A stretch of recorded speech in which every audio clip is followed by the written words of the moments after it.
Okay, good morning everybody, or evening whenever you're watching this. Today I've got Lyndsey, also known as Lou. You might know her as Lou on Facebook. So she's here to share her testimony. Welcome. Hello. Yeah. How you doing? So how did it all begin? Like, what was your spirituality like before you found Jesus, and what led you to him? COVID, like a lot of people. So basically before COVID, I was just like busy, happy living my life. I loved to travel. I loved yoga. I loved all that kind of stuff. And I was just really happy with life, really happy. And COVID hit and I was like, I was in Italy at the time and I just about made my flight to get home. And then it was like pandemonium. And then within 2 weeks, I was like, this doesn't seem right. So I went researching, and I'm not really a researcher. I just, I like to live in my bubble. And what I found was really weird. It was Satan. And I didn't know that Satan existed at all. Because like I used to study Kabbalah, Shamanism. I was really into that before I found Jesus. What else? Hinduism, anything but Jesus, like anything but. So yeah, I went research and found Satan, and I was told, oh, that's just the ego. Like there is no Satan. It's quite innocent. And when I found out he was real, I had like what I would call a 5-week emotional breakdown where I'd go to bed and I'd fall asleep okay because I was at my mum's on the beach. So there's lots of fresh air, but I'd wake up and for about 4 seconds, I'd be like, and then it'd be like someone was stabbing me in the heart, like, and I couldn't breathe. I was literally like, this world is, I can't believe what we're actually living in. It's actually a spiritual world rather than we're living on this plane. Anyway, and then out of nowhere, it wasn't obviously out of nowhere, a history of religion popped up. And like most people who now found Jesus, you're not into religion, right? You're a bit like, stay away, I'm not interested. And but it was like an animated half an hour animation, like, and I think there was 70, and I was watching it and I was hearing words that I'd heard but I didn't understand. So I was like, Nimrod, Babylon, it was like over my head, but something in me kept saying, keep watching, keep watching, keep watching. And then they got to Jesus and my belly literally started flipping. I was like, I looked down expecting to see like something jumping in my belly, and it wasn't. And I was freaked out. That was the only way to explain it. I was freaked out. So I messaged a friend who, not a good friend, but I knew she was a Christian. So we're friends on Facebook. We'd met a few times through a business. And she basically said, she was messaging me and she said, do you have a Bible? And I was like, Bible, like in my head, like, what would I want a Bible for? And anyway, I was at my mum's and I remember shouting up the stairs and she was cleaning the bathroom. And I was charging my phone at the other end of the kitchen. And I shouted up and I said, Mum, do we have a Bible? And she shouted down, if we have one, it's in the dresser. So it was in the dresser and I found it. It was like a pocket one that my grandmother had given me. I must have been about 7 or 8 with my initials on it. And I remember picking it up, and it's quite a walk from my mum's house to from the dresser to the end of the kitchen. I remember holding it like it was a dirty nappy, and I threw it like this. I was so repulsed by it. I threw it on the side, and I messaged, and I was like, "Yeah, got one." I was really getting triggered. Mm-hmm. And she said, have you opened it? And I was like, I was shouting at the phone going, are you stupid? What on earth would I open a Bible for? I was really like not impressed. And I basically opened this Bible because she told me to, and I opened this Bible, and this force of love like literally jumped into me. And I stepped back 2 or 3 steps that I ended up like by the sink, like into the sink.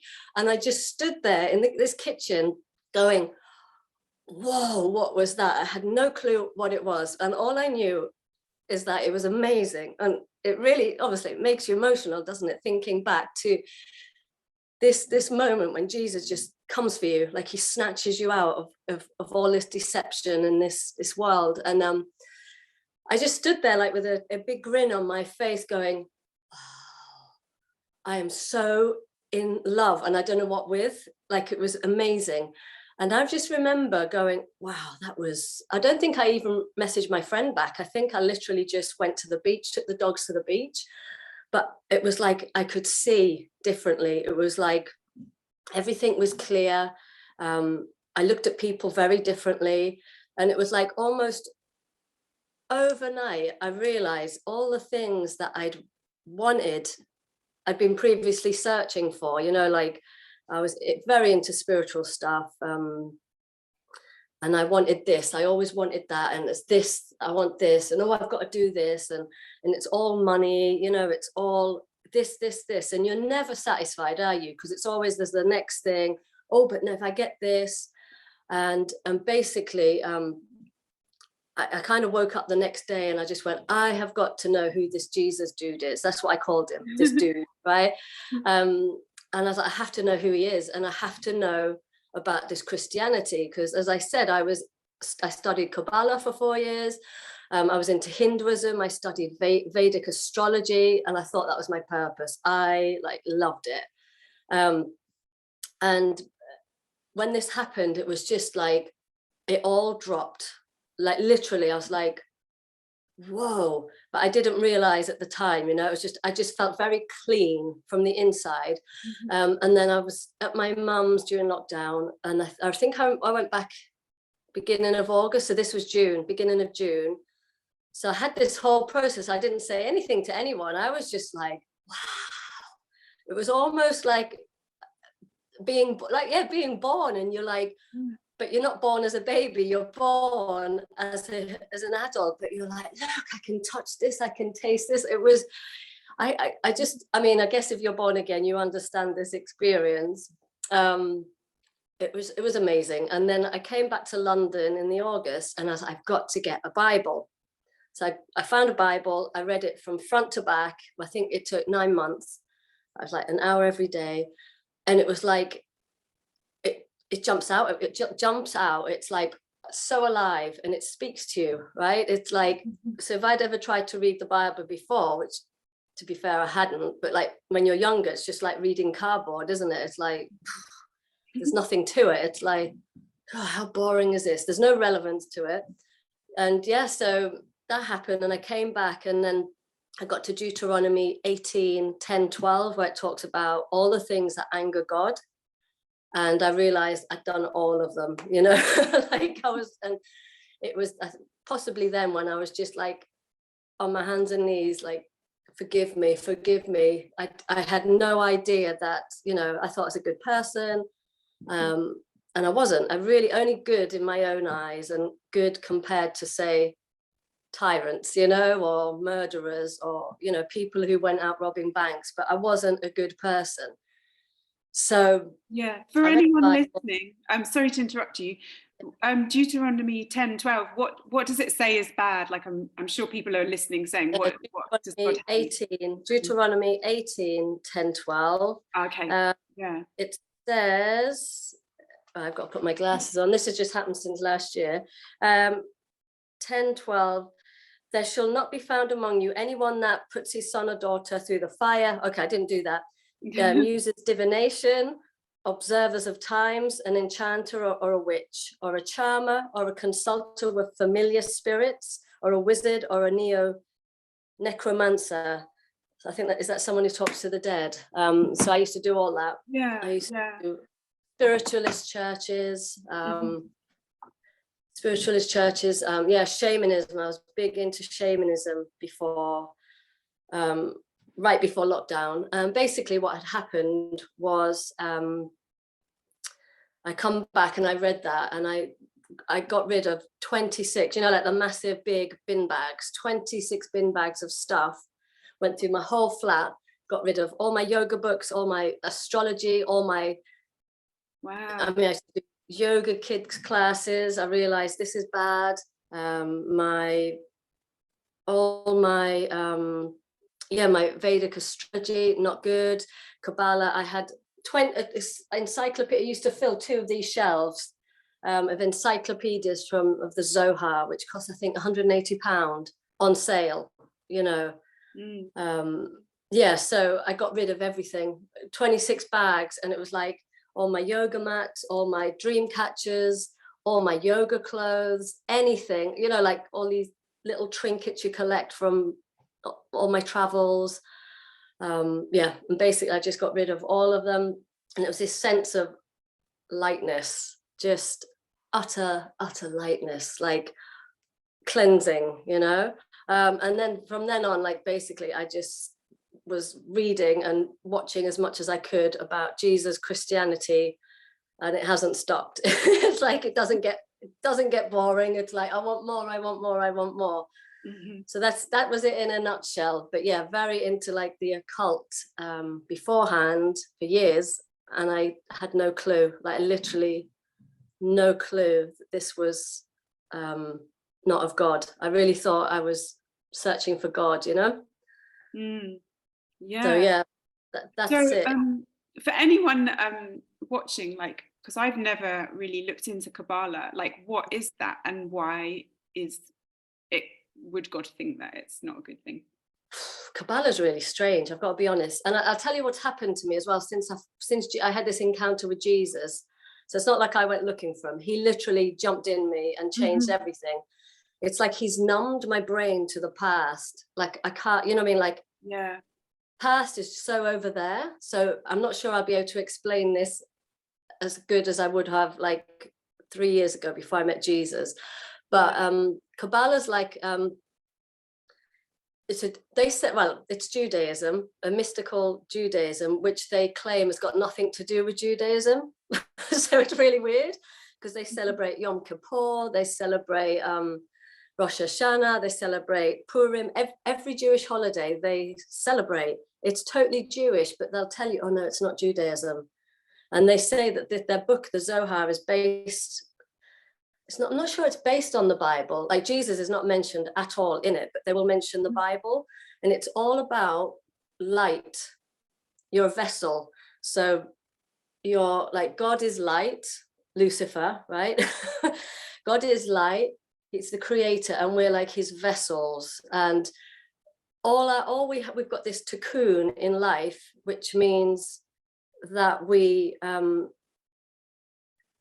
I don't know how, like a karma thing. We've got this one thing that each person's got to overcome in order to be free, you know. So it's like a free, they call it a cocoon, and it's very based on astrology, and I loved it. I loved reincarnation, I loved astrology, I loved they did loads of really intellectually stimulating services, you know, classes, reincarnation, business, relationships. It really satisfied my intellect big time. But I never ever went round and said, like, I never had this thing in me, as much as I loved it, that I want to shout it from the rooftops, you must study Kabbalah. Oh, it's the truth. Never. It was just, wow, this is fascinating. I can't wait till Tuesday. You know, that was it. Nothing deep inside me. But it was very weird because one time I sat and the seats in front of me were reserved, and then Madonna walks in with her family. I was like, that's Madonna. And we all know Madonna is totally a Satanist, right? Like she worships the devil, like you can see it in her music videos. But I had no clue of any of this. I was very naive, very just like happy to be, oh, I'm doing yoga, I feel good, the world's lovely, it is what you make it, you know. So there was a lot of that, and but it was a lot of, I look back and I can see a lot of lies that they told me, like, because you have a teacher and you can meet with them like every 6 weeks or something, and I look back and I can hear lies they told me, like, just doesn't make, it's a lie, it's a blatant lie, you know. I don't know if they know it's a lie, but it's a lie. So it was a weird, and what I will say was I used to go and do Shabbat. So it was Saturday morning, 10 till 1. And we'd do all this, like, there's a whole bunch of people in a room and you've got this big screen with Hebrew letters and you've just got to scan it right to left. And they say, if you scan it, even if you don't understand what it is, you are taking in the light of the creator. Now, there obviously were people in there who could speak Hebrew, but I couldn't, do you know what I mean? And there was a lot of singing. And I used to enjoy it because you want to feel part of something. But when I would leave on 1 o'clock on a Saturday, I felt empty. I felt really lost, you know? Yeah. So it wasn't satisfying my soul, but intellectually it was amazing, but not it wasn't spirit. It wasn't godly, you know? And there was a lot of, yeah, it's quite bizarre. It was I don't know how I got into it, you know. Yeah, that's really interesting because whenever I go to church, I always feel filled up, you know, from Yes. the singing and the community. Oh, I leave church like this is weird. So for anyone who doesn't know me, or even if anyone does, I would never go to a church before Jesus. My best friend's a historian and she loves churches, cathedrals, and whenever we'd meet she'd say, oh, let's go, and I go, I'll wait outside, and I wouldn't go in. I would, and now I'm like, I'm up, it's the earliest Sundays, the earliest I'm up in the week, and I'm like literally running to church, and I leave like, yeah, full of love and full of spirit, and yeah, so it's a whole different ball game.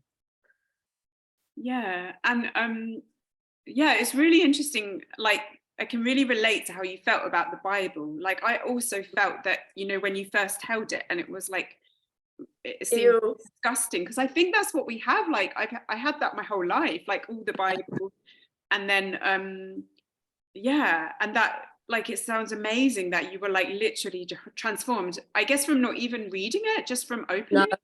And the funny thing is, I wish I'd knew which page I'd opened it at, but I didn't. It literally, I call it my Whoopi Goldberg moment, you know, in that film that I wouldn't watch now, but Ghost, where Patrick Swayze jumps into Whoopi Goldberg and she stands back. Yeah. It was literally like, whoosh, what was that? And I wish everyone says, oh, do you remember what page it was? Because I haven't got a clue. Like, it was this supernatural force that just, so yeah, I wish I knew what book it, you know, but I guess it's just maybe because you went with an open heart and like that openness to believe, because like people can read the Bible for years not believing, you know, like I was thinking the other day about like Jordan Peterson, like he's quite intellectual and I don't know if he's actually been born again, not to like judge him or anything. It's like people can know the Bible so well, like but not, it's a mystery. And but when he puts his spirit in you, he makes it come alive, doesn't he? That's what he does. That I could never, I know, because the first Bible I read, because I was told this is what like you must read, was the King James, which I wouldn't read again. Like, that's not my favorite at all. I'm glad I did it, you know. So I read the King James, and that's very hard going, you know, but it still spoke like, and it's still, I wake up in the morning and it's the first thing I do, an hour, read my Bible, like. So considering I used to be big into yoga and like the physical, you know, I was very physical. Now I sometimes go a week and I'm like, oh, I think I should do some like stretching or something, you know, like I have to read my Bible, like. Yeah, that's one thing, because I did like yoga and Pilates, and I really felt like I had to do it every day. And I didn't realize how much of an addiction it is. And like, I still do exercise like every day. Like, I do like some gardening, I go for a walk, I do some like abdominal exercises or like different workouts, like, but it's not like, oh my God, sorry, I'm like, it's not like, oh, if I don't do this, I'm going to feel awful all day and I'm going to be greedy and I'm not going to be able to think like for me, it was all about clearing out my brain to be able to work. Do you know what it is? Yoga made me feel so good. And if I didn't do it, I was really irritable, like really irritable with everything. I was like, it was like a crutch. And people will say, oh, you found Jesus as your crutch. I'm like, I've never been more free in my life. I don't need anything but the Bible and worship music, literally. And you can put me anywhere, as long as I've got my Bible or even just my two hands to pray. I'm like, it doesn't matter because he's with me. Where in my previous life, I could not, like I'm based in London, I could not be in London for more than, like if I was here for 5 weeks and I didn't have a holiday abroad planned, I'd be like, like desperate. And I couldn't even go on Facebook and look at people on holiday posting pictures. I'd be like, you know, that kind of thing. And now I'm like, don't even want to leave the country. Wow. That's how profound the change. I'm like, what would I want to leave the country? Like literally, what am I searching for in Thailand or India or South Africa? Yeah. There's so many of these things that we are like seeking, always seeking. Yeah. And it's right in front of you all the time. It's like anything but Jesus, you know, anything. I mean, shamanism, that was the most weird one. So I was right into that before. And it's so funny, isn't it? Because you hear yourself saying this language of the Bible, like before I was saved, and you realize it's still not even 3 years yet. It'll be 3 years next month.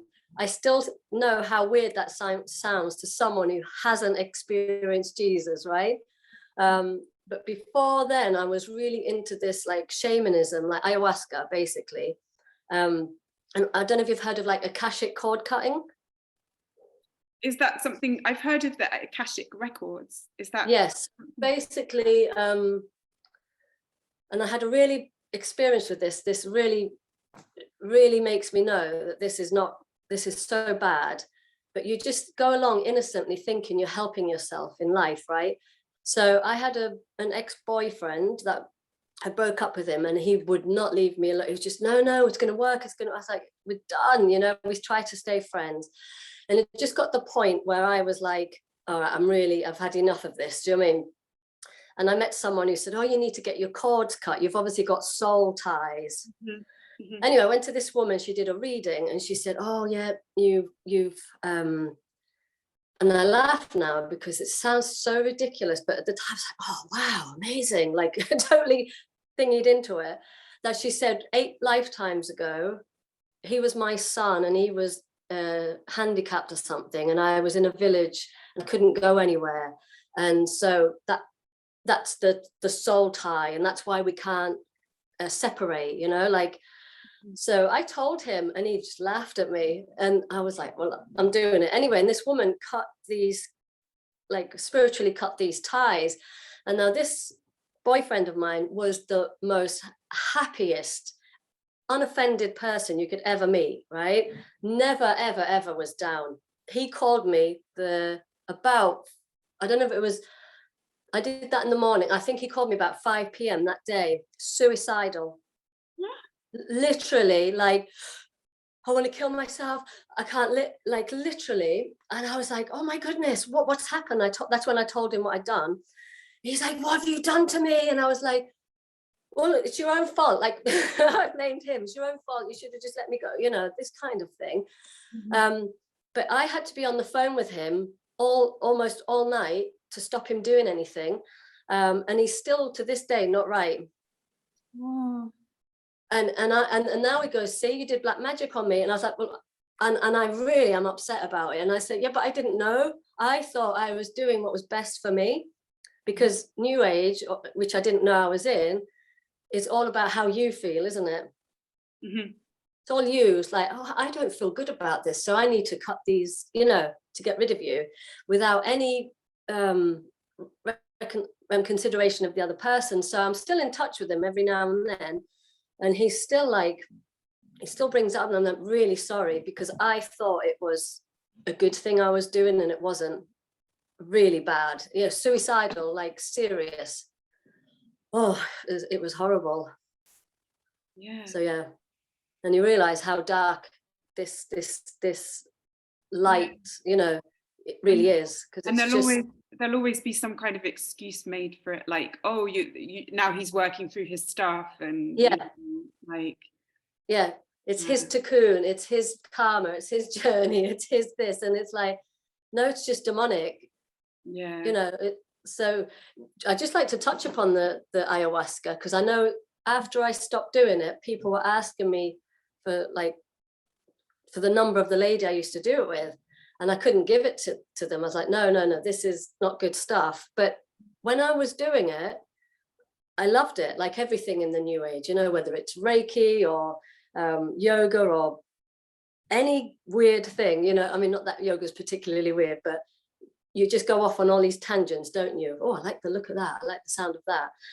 So I got into shamanism, and I was going to Essex, and it was costing me, I think it was £180 a go to go into someone's living room, and it was all dark. They blacked everything out, and it was all these like candles, like a seance. Like, I didn't think about it at the time, but it looked like a seance. Had all these lotions and potions on the table. They were wearing the Indian headdresses. They had little beds for everyone and vomit buckets that you could, like, because you're apparently cleansing, right? So you could vomit, or you need to go to the toilet. And the first one was amazing. It was just all psychedelics. I was like, wow, this is amazing. Woo, got no messages, but it hooked me because it was beautiful. You know, it was very aesthetically pleasing and gentle. And I went back the next time, and I got all these what I called what do you call it, like, you know, when you're getting answers to your questions, like they're speaking to mother, like insights or something. Insight, yeah. And I was like, I'm getting messages from God, who is Mother Earth, right? And I never questioned any of this at all. And I'd lay down, and they'd get like a broom of, I don't know what it was, and they'd beat you, and they'd put in serpents in me, and they tell you afterwards. I'm like, oh, right, that sounds cool. Like, why does that sound? Was that like in reality, or in your spiritual experience? In this ceremony that we did. So it went on all night, like from, you get there, I think about 7, you'd start drinking this ayahuasca about 9, because you put your intentions and what answers you want from God. You know, they didn't call it God, it was Mother Earth. But then they would, as you're like literally out of your, I used to get like psychedelics, like hallucinations, and as you're just like literally out of your mind, they're like hitting you with brooms and putting spiritual serpents into you, so probably to awaken this kundalini, right, which I never wanted touching. I never wanted that, but they do it anyway, and they go, we put a serpent in you, and you're like, oh, right, that's cool, like without even asking why, what, you know. And I met my soulmate in this one of these ceremonies, you know, because you always have answers. Why am I here? What's this? So I met my soulmate, and I remember walking around for months looking out for this jumper that this guy was wearing, right, going, he's got a stripy jumper, and it's got yellow and green and this on it.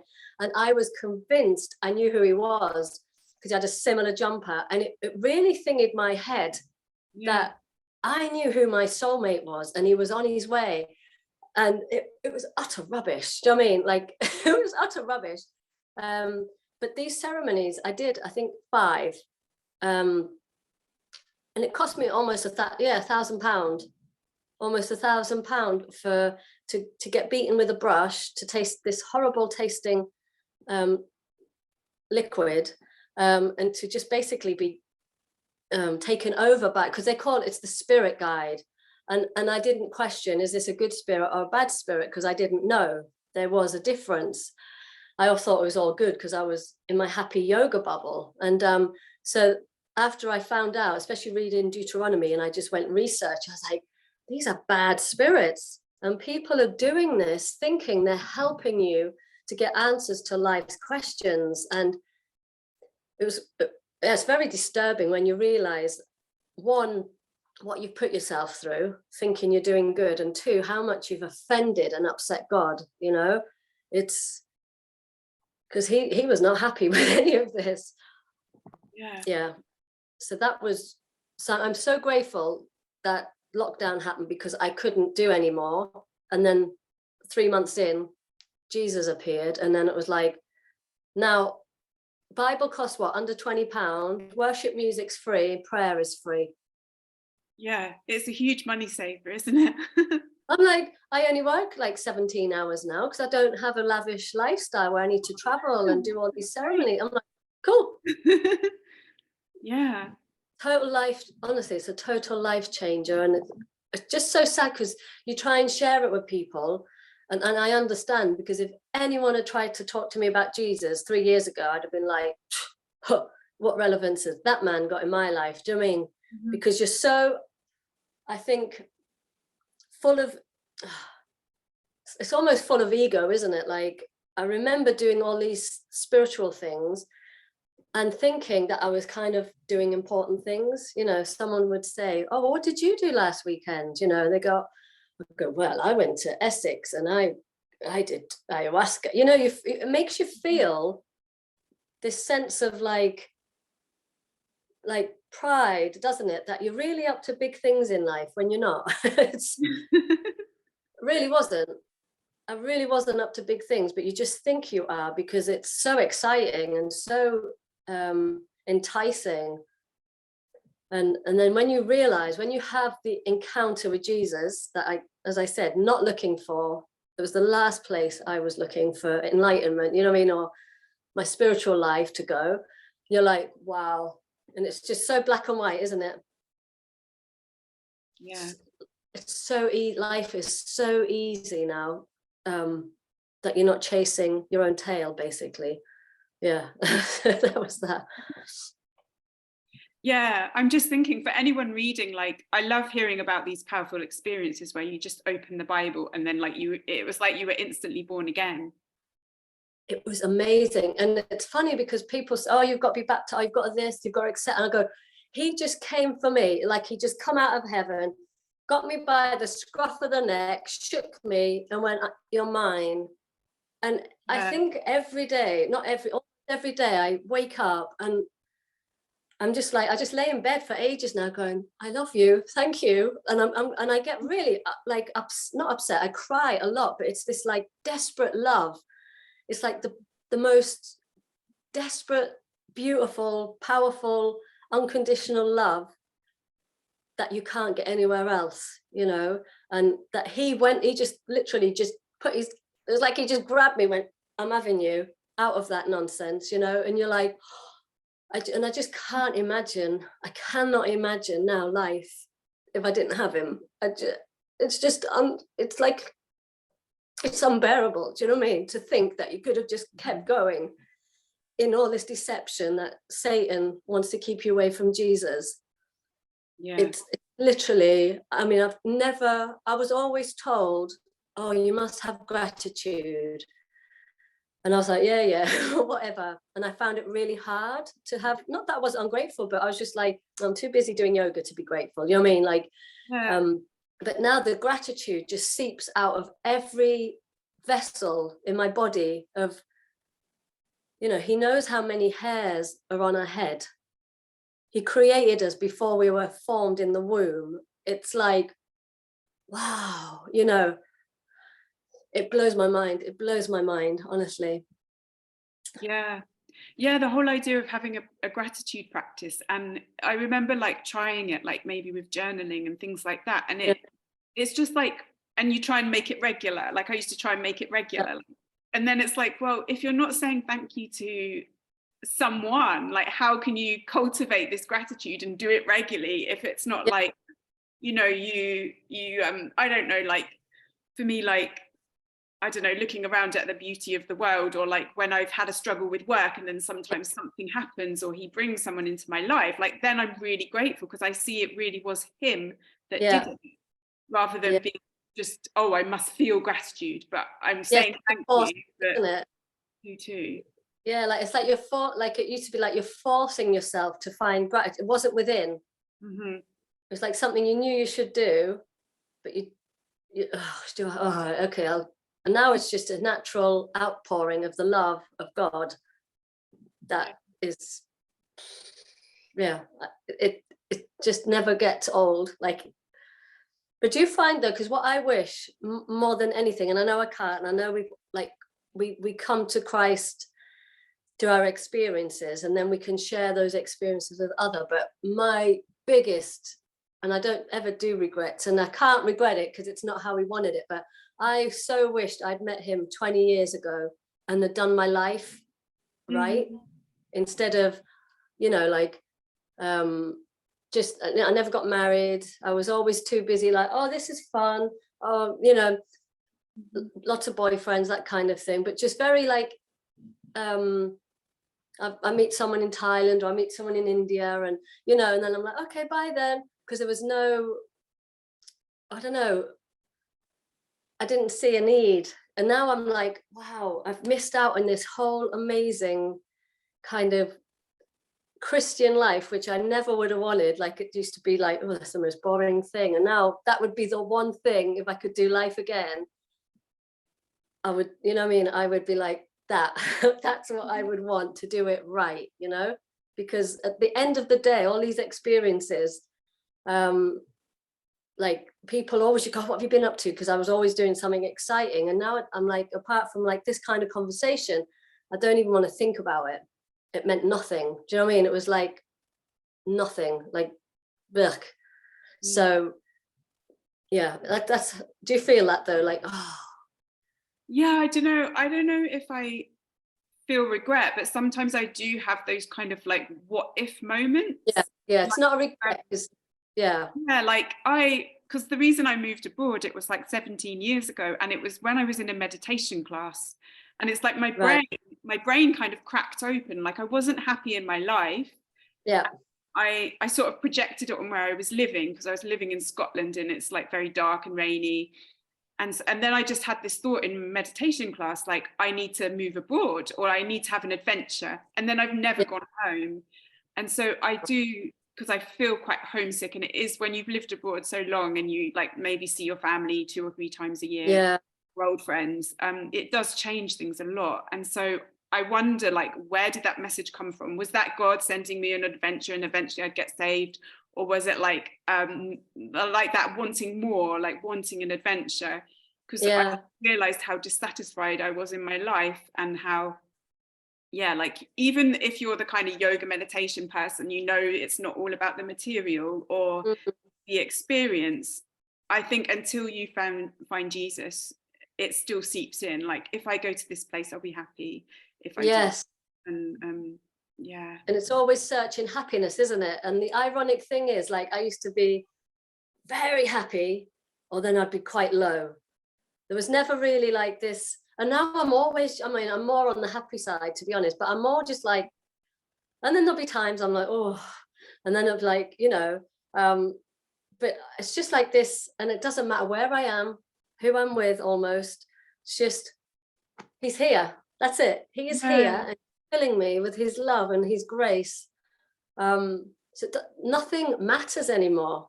Like, other than other people take Jesus seriously, because we know we're in the end times, right? And that we'll have mockers and scoffers and people who just will not believe like what he's about. And there's all this Gnosticism.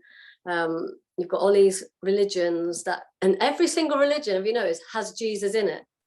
Yeah, it's like, I never knew that, and until recently, and then I was like, wow, this is so bizarre. My daughter's doing world religions at school at the moment, and it's quite interesting the way they present it, because it's like, some people believe this religion, some people believe that, some people believe that. But it's like, wouldn't it make more sense to be like, why have they all got Jesus in, and what is the objective truth that, like, why are they presenting it? And why there's so much talk about the Antichrist? Because it's not anti-religion, is it? It's anti-Christ and anti-Jesus of who he was, And And you know, and people have fallen for that. Oh, he wasn't crucified, or he wasn't this, or he so much stuff. And it's like, look at history. It's recorded in history. He was a real man who suffered on the cross. He was crucified, and he rose again. Like literally, it's historical. And people will, but Satan is clever. I mean, the amount of stuff I fell for, just with like reincarnation. Oh my days, that was the hardest one for me to give up.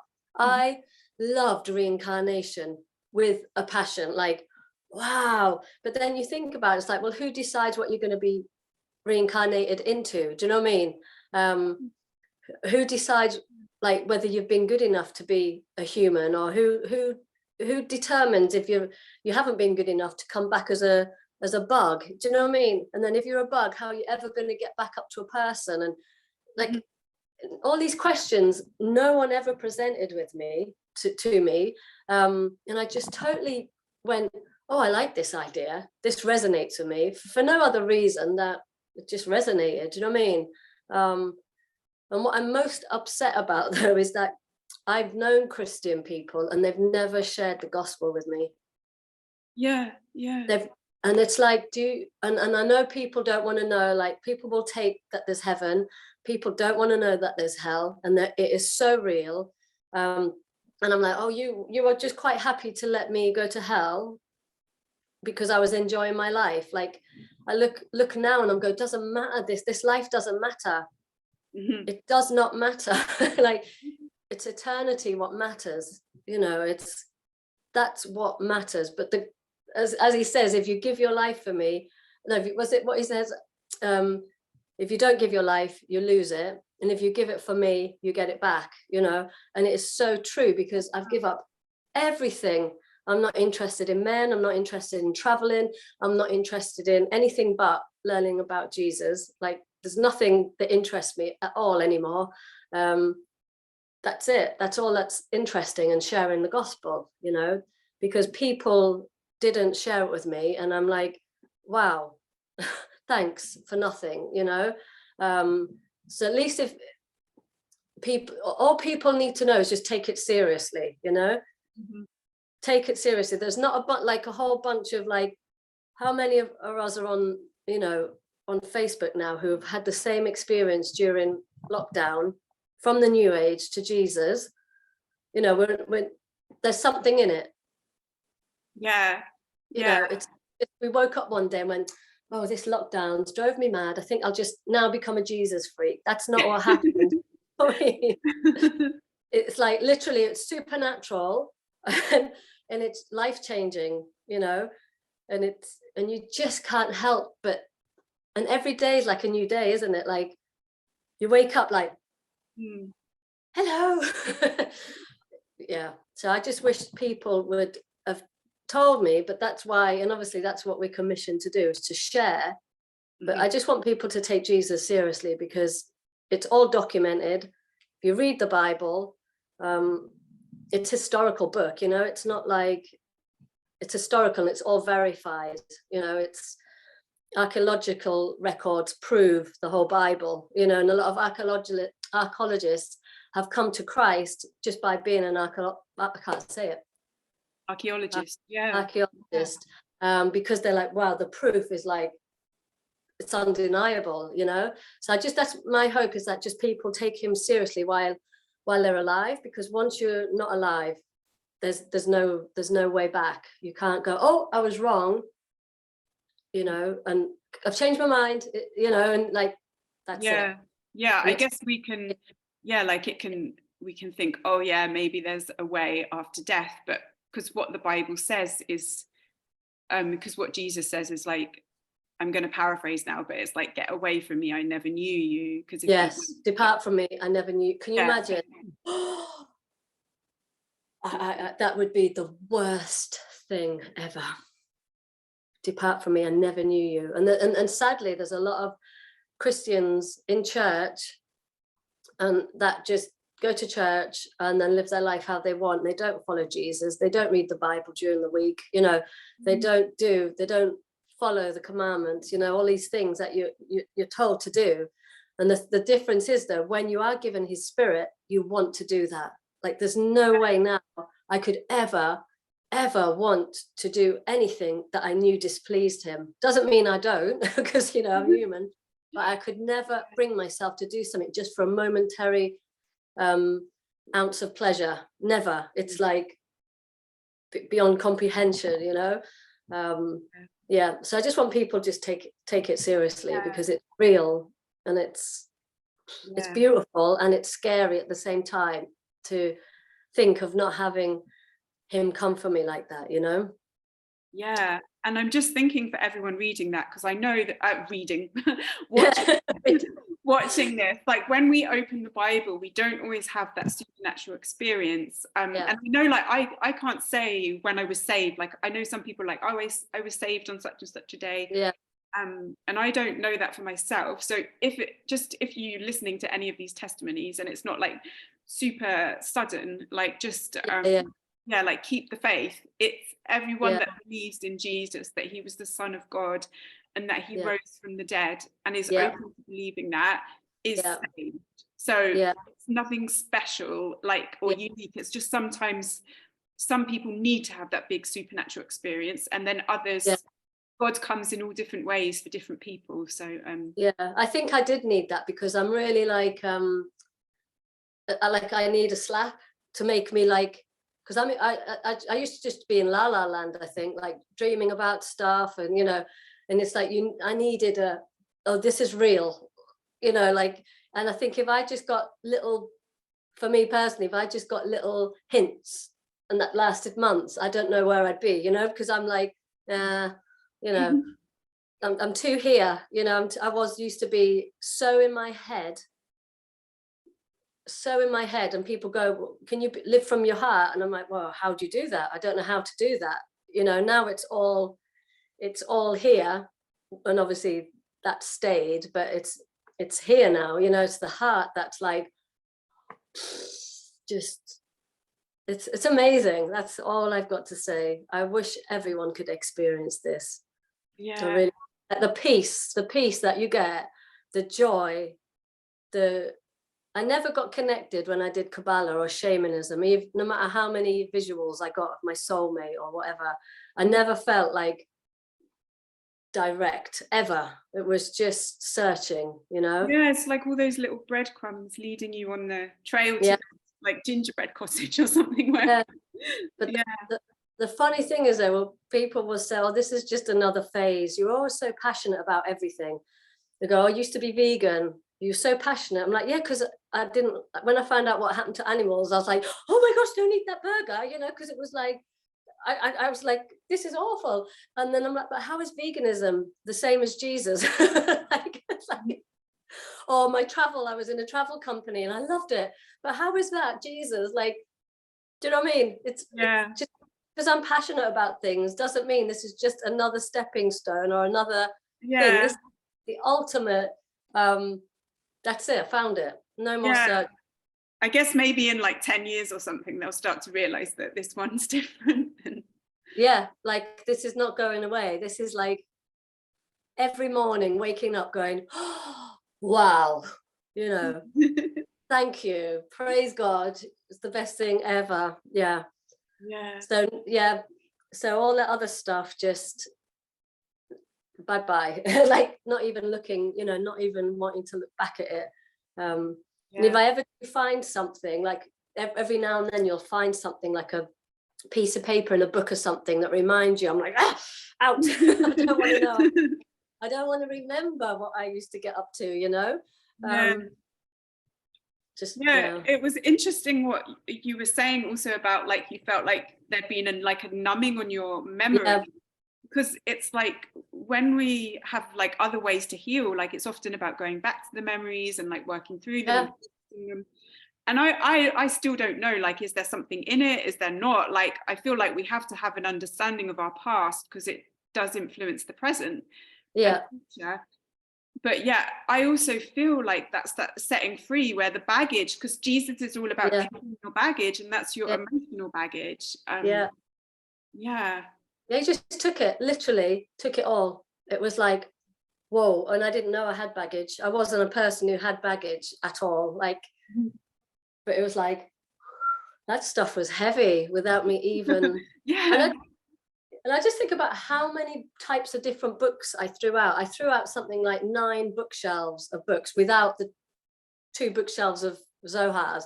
And like, I did read a lot of them, but it was like, oh, and you can have happiness here, and you can have happiness there, and here, and there, and here, and there. And it's like, oh, I don't have time for all this, you know? And now it's just one book. Yeah. It's got the answers to everything. Praise, yeah. So amazing. Yeah. Thank you so much for coming. Yeah, I love what you're doing. I love what that you're sharing people's testimonies. Yeah. That, you know, so people can, you know, like if you look, one day you're talking about travel, and then about 2 weeks later, Jesus, and they go, what on earth happened? You know, the more you know him, the more, I think, the more profound the love gets, you know, and the more you do it, and the more you want others to know it, and then it kind of probably pushes people away, and they go, oh, because they don't understand what actually happened. It wasn't, as I said, you didn't wake up one day, go, what can I do today? Oh, I know, Jesus, I haven't tried that, you know. That's not what happens, is it? It's a profound spiritual encounter. Yeah. And it's really good to hear your story and all the steps that led to that, so people can understand why we're all suddenly Jesus freaks. Jesus, I know.